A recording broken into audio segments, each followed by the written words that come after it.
nkwaniriza ku program Manya Amateeka wano ku BBEG TV nange Counsel Gilbert, man from Rwampara East. Lero tugenda kutunulira ku nsonga gye bayita divorce. Divorce chechi, divorce checho kitegeeza abafumbo ababiri okwawukana mu mateeka. Kintu ki ekiyinza okuleetera divorce? Ensonga esooka bagiyita adultery. Adultery ejjanga omuntu obadde mu bufumbo nga buli ligo noyenda ebbali nti you were contracting a valid marriage but you've decided to have sex outside the wedlock. Ekyo kye tuyita adultery.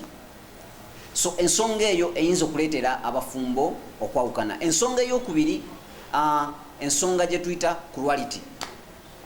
Mukazi omukuba oba omukazi okuba omusajja, ya ensonga eyo nayo eyinza okuleetera abaagalana okwawukana mu mateeka.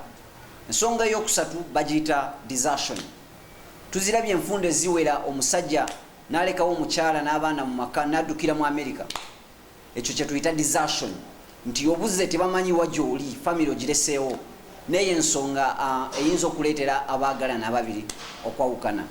N'olwekyo ebintu byonna ebikwatagana n'okwawukana tubisanga mu section 4 of the Divorce Act, yeeleeta mu grounds ezo oba ensonga eziyinza okuleetera abaagalana okwawukana.